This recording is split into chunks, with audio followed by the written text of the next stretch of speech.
World War I has always been seen as a war in black and white. It was the only way pictures from the front and scenes recreated for the camera could be filmed. But it was not the reality. The reality happened in color. The slaughter, the innovation, the shock, the political upheavals, victory, defeat. The fields were green, the mud brown, the flames bright. Now, with the aid of new computer technology, the black and white of World War I has been faithfully and with minute attention to detail recast in color. For the first time, this series will tell the story of the First World War as it was seen by those who fought it.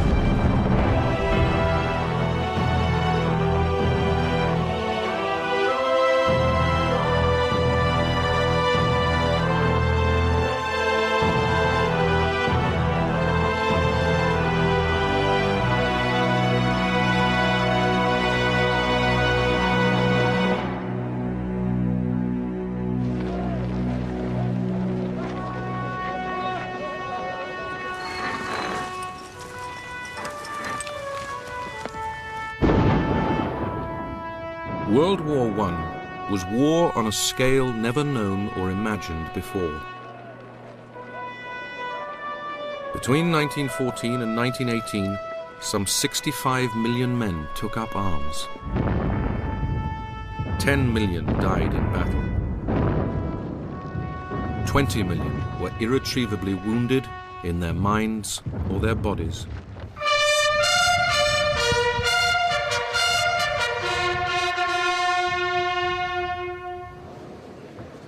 Nine decades later, the remaining few who remember, who took part, gather at the Menin Gate, part of the old walls of Ypres in Belgium. They survived. They have never forgotten those who did not. Many of the men who suffered the worst of the dangers and hardships and terrible experiences, they never got home, did they? Their bones are still on the battlefields in many cases. In this war, the millions who died were statistics to be recorded by future historians. What mattered were your friends, the men around you, the men just along in the trench, the men of your gun crew. The 5 of us were a little group together, and that's what worried me most when 3, 4, and 5 were killed. All I can remember is their nicknames: Baldy Allen, Jack, and Jill. That's all I can remember. I wish I could. World War I was truly a world war, fought from the shores of America to the shores of Asia. It was a clash of great empires which destroyed the old and ushered in the new. Dynasties were shattered, a royal family murdered and replaced by revolutionary terror.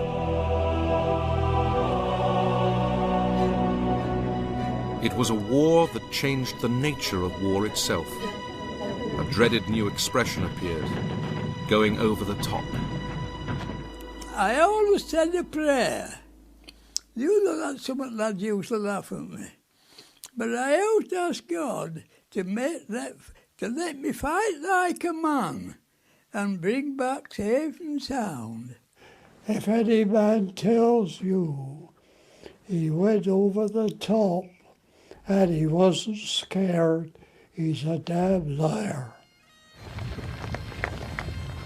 This brutal war destroyed the very land itself. Not a tree stands, Not a square foot of surface has escaped mutilation. There is nothing but the mud and the gaping shell holes. And in the bottom of many, the bodies of the dead. There were fearful weapons, massive mines, artillery barrages unlike anything seen before. I marvel myself sometimes how human nerves can stand the strain of our existence. Day after day, night after night, hour after hour, a heavy shell falling every few minutes within a few yards of you, half stunning you with the crash of the explosion. Shrapnel on the barrage was terrible, terrible. How anybody ever survived it, I don't know. It was not just the Western Front. To the east, Russian soldiers, killed in their millions, were the first to question the point of it all. What are we doing in this war? Several hundred men have already passed through my platoon alone, and at least one half of them have ended up on the fields of battle, either killed or wounded. What will they get at the end of the war? The discontent would fuel the conditions for a revolution that shook the world. This is no longer a capital. It is a cesspit. No one works, the streets are filthy. There are piles of stinking rubbish in the courtyard. It hurts me to say how bad things have become. There was a new theatre of war, the air. It was every bit as murderous as the trenches below. People were being killed every day. My best friend was there one evening, and he wasn't there the next day at lunch. You were alone. You fought alone and died alone. I kissed my mother. I cleared everything right up, and I said, "Goodbye, Mum. I don't think I shall ever see you again." There was dazzling technological innovation. Planes which took off from a platform on a ship's guns. The aircraft carrier came into being. The first thing we had to do was to learn to fly on and off the foredeck. I remember the captain said, "You may as well take a revolver and blow your brains out." There were huge battleships, but curiously only one full-scale clash of fleets. Instead, a stealthy new weapon, the submarine, or U-boat as the Germans called it, was used for the first time on a large scale, bringing horrifying destruction.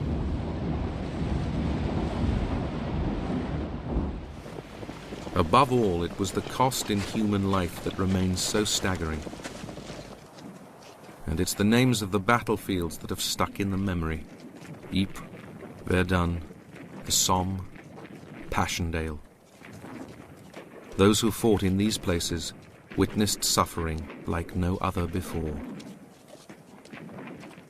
We came across this Cornish man. He was ripped from his shoulder to his waist with shrapnel. His inside was on the ground at the side of him in a pool of blood. And as we got to him, he said, "Shoot me."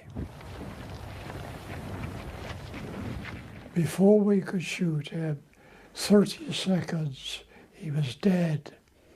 And the last word he uttered was "mother." And that haunted me all my life, mother. Finally, in November 1918, on the 11th minute of the 11th hour of the 11th month, the guns fell silent. Everything stopped, and there was what I can only call as a deadly hush over everything. And we all stopped, looked at one another, because we suddenly realized that we had no objective, nothing whatever to look forward to do. By the end, human beings had undergone the most devastating experience in history, and within it, one individual decision could change a life.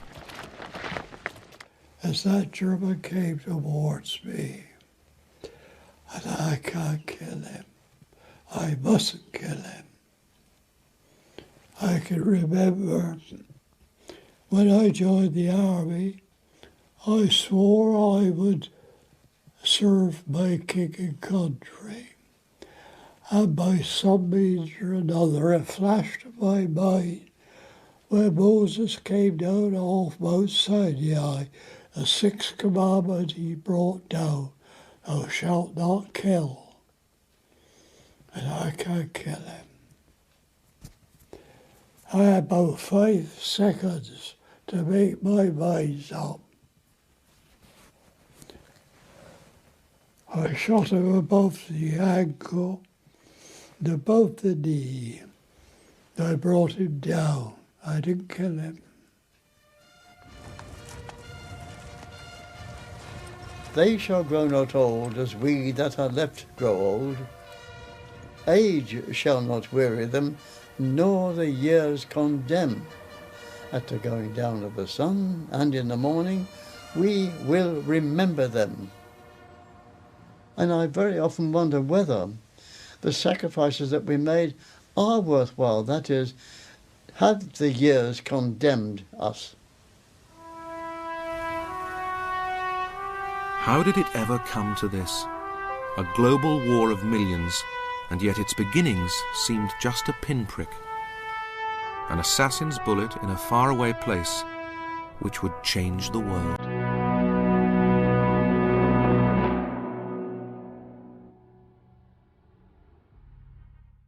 The 28th of June, 1914, Sarajevo, the capital of Bosnia. A bomb is thrown at a car. It misses the occupants, the heir to the Austrian throne, Archduke Franz Ferdinand and his wife. The royal couple continue their official visit. A few hours later, the car is stopped again. This time a pistol is fired. The Austrian Crown Prince and Princess Sophie are murdered. The assassin is reported to be a member of a terrorist organization backed by the government of neighboring Serbia. Austria mourns and determines to punish the Serbs. Though few realize it, the countdown to war has begun. When Sarajevo happened, people didn't bother too much. I mean, things like that were always happening in the Balkans. It was pretty shocking, but after all, in the British perspective, they were all rather sort of picturesque savages with, great glittering epaulets and unpronounceable names, and no one bothered too much. The assassination in Sarajevo seemed just a small interruption to Great Britain's golden age. In 1897, Queen Victoria had celebrated her Diamond Jubilee. Dear old Queen, what a cheer they gave her. I had an overpowering emotion of thankfulness and satisfaction that I, with husband and sons, had been present at this tremendous occasion.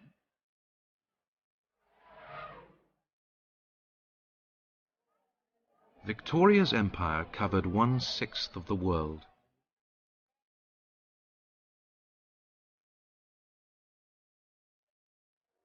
The British saw themselves as the masters abroad and a peaceful, commercial nation at home. In 1901, Queen Victoria died, the end of an era. London is almost a city of the dead. It is as if a magician's hand had suddenly arrested the swift vitality that courses through the veins of the great city. The thud of the soldiers' feet, the music of Chopin's funereal march and thud of the drums. It was as though everyone in England had lost their father and their mother. But British supremacy still seemed assured. Only one apparently small threat loomed over them.